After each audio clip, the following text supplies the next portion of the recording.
Jean-Yves Blais, je suis oncologue médical, je travaille au Centre Léon Bérard de Lyon, je suis professeur de médecine, directeur du Centre Léon Bérard et également président de la fédération Unicancer.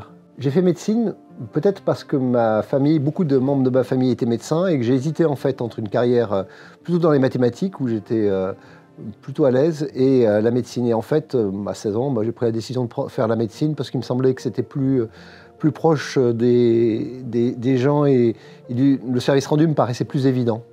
Pourquoi oncologue? Parce que tous les patients ont besoin d'une aide vraiment sérieuse, d'une part, et d'autre part qu'au moment où j'ai démarré, on avait une compréhension de la biologie du cancer qui laissait entrevoir qu'on pourrait avoir des traitements majeurs dans les années à venir.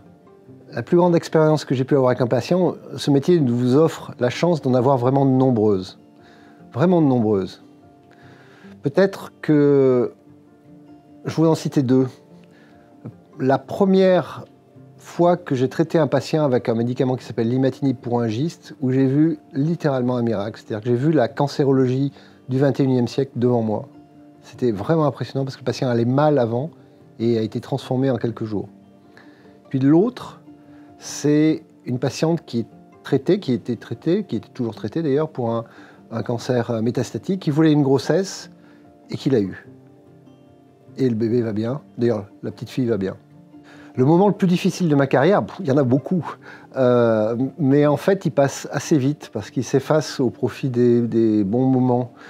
Ce qui est pas facile, c'est de ne pas être adapté avec un patient.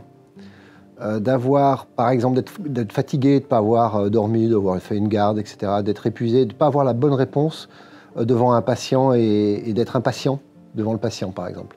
Ça, c'est quelque chose qui, bon, en vieillissant, ça s'atténue un peu, mais qui est toujours un moment de grande souffrance après, pour le médecin que je suis en tout cas. Est-ce qu'il y a une personne qui m'a marqué dans ma carrière? Là encore, je vais mal répondre et je vais répondre deux personnes qui m'ont marqué. Ouais. Un maître qui m'a montré comment travailler. Il y en a de nombreux maîtres qui m'ont montré comment travailler.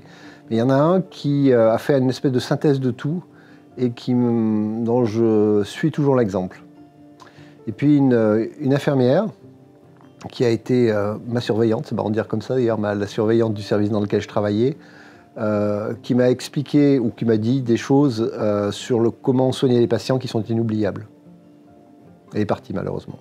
Être médecin, c'est avoir des connaissances techniques à un haut niveau et être capable de les appliquer et de les adapter au patient ou à la patiente qui est devant nous. C'est-à-dire, c'est l'application d'une science sur un mode entre guillemets artistique, au sens noble, c'est-à-dire qu'on s'adapte à l'humain. La science est une chose, elle est indispensable, elle ne peut pas être autre chose que du plus haut niveau, mais à l'arrivée, elle s'efface devant la personne que l'on a en face de soi et avec qui on a un dialogue pour lui trouver la meilleure solution compte tenu de la science.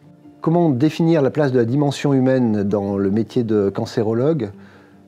Je crois que c'est vraiment le premier rang.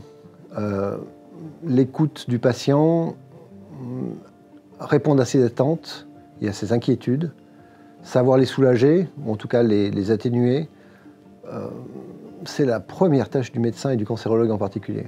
Est-ce qu'il y a des différences entre les générations pour exercer son métier? Je ne crois pas.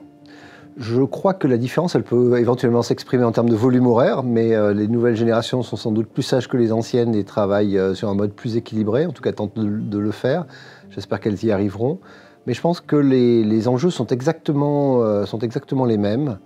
Et quand je regarde les jeunes médecins travailler, que je regarde comment je travaille, quand je regarde comment mes parents travaillaient, puisqu'ils étaient médecins également, il n'y a pas de différence. En fait, je pense même que c'est exactement la même chose. Il y a juste la science et la technique qui a un peu changé, mais comme on l'a déjà dit, la technique s'efface au profit du dialogue avec le patient. Est-ce que la technologie a un rôle à jouer dans l'hypercroissance des connaissances médicales? C'est vraiment une bonne question, parce qu'en fait, ce que l'on observe, quand on regarde les cours qu'il y avait il y a 60 ans, les cours que j'ai eus il y a un peu plus d'une trentaine d'années, et les cours qu'il y a maintenant, en fait, ils ne contiennent pas la même chose. Beaucoup de pans entiers de connaissances se sont effacés au profit de pans plus modernes. Est-ce que l'on sait vraiment, est-ce que l'on doit apprendre vraiment beaucoup plus de choses maintenant qu'avant? Je ne suis pas certain, en fait. Bien sûr, l'anatomie, elle ne va pas changer, il faut l'apprendre, il faut la savoir par cœur, l'oublier 7 fois d'ailleurs, dit-on. La biologie également, mais au fond, elle a remplacé d'autres pans de biologie, des concepts qui étaient erronés. Ce qui est peut-être un peu plus compliqué actuellement, c'est la vitesse d'arrivée des connaissances, qui est très différente de ce qu'elle était il y a une trentaine d'années, avec un rythme de publication et de nouveautés qui est assez effréné. Et là-dessus, il y a besoin sans doute d'aide technologique pour nous faire la synthèse. Mais c'est moins dans le volume des connaissances que dans la vitesse d'arrivée des connaissances, la vitesse de la science en fait. Quel conseil peut-on donner à un jeune médecin? Tout d'abord d'être patient parce que la formation médicale est une école de patience. On met longtemps pour apprendre, on met longtemps pour être compétent, on met longtemps pour posséder avec solidité et confiance en soi les connaissances qui vous permettent d'être adapté vis-à-vis du patient. Deuxièmement, de ne jamais oublier le sens profond de ce que l'on fait. En fait, on a un métier où on se pose, si on y réfléchit un instant de manière posée en regardant l'objet, on n'a aucune question à se poser sur le sens de ce que l'on fait, c'est évident. Mais parfois il faut se le rappeler parce que la vie est dure dans les services et dans tous les services. Et savoir prendre un peu de recul et ne pas s'énerver inutilement est sans doute une bonne recommandation. Et puis de profiter de la qualité du travail que l'on a. C'est extraordinaire de faire ce travail, extraordinaire. Résumer le métier en un mot, the soul, l'âme.